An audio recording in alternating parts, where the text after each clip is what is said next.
மலரை வெளியிட்ட மாவட்ட நீதிபதி ஐயா திரு எம் மாயாண்டி ஐயா அவர்கள் நூல் குறித்தும் மலர் குறித்தும் தலைவர் PKM குறித்தும் உரையாற்றுவார்கள். மலர் வெளியீட்டு விழாவின் தலைவர் சின்னப்பாண்டி அவர்களே, முதல் பிரதியை பெற்றுக்கொண்ட ராஜேஸ்வரி அவர்களே மற்றும் இங்கே வருகை புரிந்துள்ள கற்றறிந்த பெருமக்களே, உங்கள் அத்தனை பேர்களுக்கும் என்னுடைய மாலை வணக்கத்தை தெரிவித்துக் கொள்கின்றேன். PKM நூற்றாண்டு விழா மலரை பார்த்தீர்கள் என்றால் அதனுடைய கட்டமைப்பு நிறைய பேர் எழுதியிருக்கிறாங்க. அதை சேகரித்து ஒரு புத்தகமாக வெளியிடுவதே ஒரு பெரிய சாதனை. அதற்காக தம்பி அழகர்சாமிக்கு ராமகிருஷ்ணனுக்கு எல்லோரும் கைதட்டி கரகோஷம் எழுப்பும்படி கேட்டுக்கொள்கின்றேன்.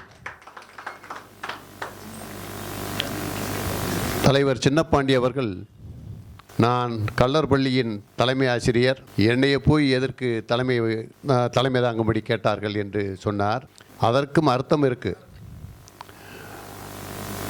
நம்மளுடைய தேவர் சமுதாயத்தில், அது பர்டிகுலராக சொல்ல போனோம்னா உசிலம்பட்டி ஏரியாவில் இருக்கிற பிரமலக்கல்லர் சமுதாயத்தில் படித்து வர்றது பெருசு.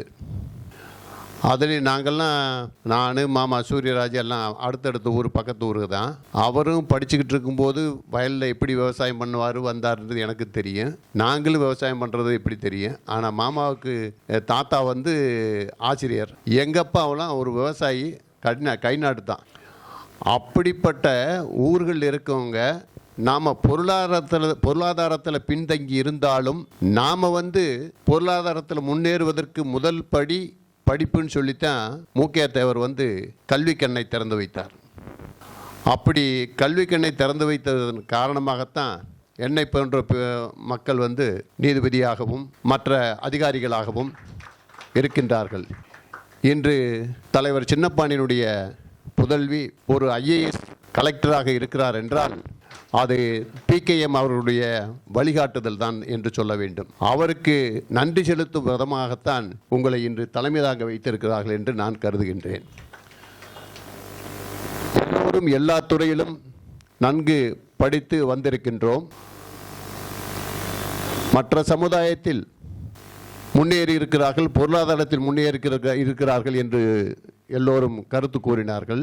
அது உண்மைதான். ஏனென்றால் துவக்கத்தில் நம்மளுக்கு பொருளாதார வசதி இல்லை. விவசாயத்தை தவிர வேறு எதுவுமே தெரியாது. ஒரு கயிறு வாங்கினோம்னா ஒரு நாடார் வீட்டில் தான் வாங்கிட்டு வரணும், கடையில் தான் வாங்கிட்டு வரணும். நம்ம ஆளுக்கு யாருக்கு அன்றைக்கி ஒரு கடை கூட வச்சது கிடையாது. ஏன்னா நம்மளுக்கு தெரியாது. உழவு ஓட்ட தெரியும், தார்க்கம்பு பிடிக்க தெரியும், மம்பட்டி பிடிக்க தெரியும். இதுதான் நம்மளுடைய சரித்திர இதாக இருந்திருக்கு, தொழிலாக இருந்திருக்கு, போர்க்குடியாக இருந்திருந்திருக்கோம். ஆகையினால தான் துவக்கத்தில் நம்ம முன்னேறாமல் இருந்ததை நம்மளை முன்னேற்றம்ன்ற ஒரே காரணத்துக்காகத்தான் தலைவர் PKM கல்லூரிகளை, அது ஒரு இடத்துல கல்லூரி நிறுவனா பத்தாதுன்னு சொல்லிட்டு 3 இடத்துல கல்லூரிகளை நிறுவி பண்ணி வச்சிருக்காரு. அது நன்றாக நடைபெற்று வந்தாலும் இன்று நம்ம எல்லோரும் வருத்தப்படும் அளவில் இருந்து வருகின்றது.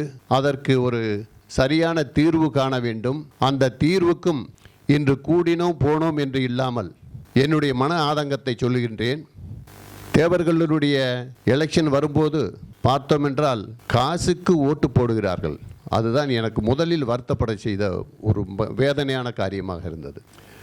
ஒவ்வொருவரும் தனக்கு பிடிச்சவன் யார், அவன் சரியாக வருவான், அவனுக்கு பண்ணினா காலேஜ் நல்லா இருக்கும் அப்படின்னு நினச்சிருந்தாங்கன்னா இன்றைக்கி கல்லூரி நல்லா இருந்திருக்கும். இந்த தவறான அணுகுமுறையில் போனதுனாலும் நம்ம மக்கள் தவறான அணுகுமுறை பக்கம் சாஞ்சதுனாலும் தான் இன்றைக்கி நம்ம கல்லூரியை சரியான வழியில் கொண்டு செல்ல முடியாமல் தவிச்சுக்கிட்டு இருக்கோம். அதற்கு ஒரு காலம் வரும்னு நான் நினைக்கிறேன். நாம் படித்தவங்க எல்லோரும் இந்த இஷ்யூவில் கொஞ்சம் அங்கங்கே 10 பேரை கூட்டி நம்ம ஒன்றுபடுத்தணும்னா தான் தலைவர் மூக்கையா தேவர் செஞ்சு வச்ச வழியை சரியாக நம்ம கொண்டு செல்ல முடியும்னு நான் நினைக்கின்றேன். இப்படி செஞ்சோம்னா தான் அவருக்கு செய் நன்றியாக நாம் இருப்போம் என்று கூறி கருத்துரை வழங்க நிறைய பேர் வந்திருக்காங்க. அவங்களுடைய முக்கியமானவர்கள் தான் கருத்துரை வழங்க ஆவணம் செய்யும்படி கேட்டு விடைபெறுகிறேன். நன்றி, வணக்கம்.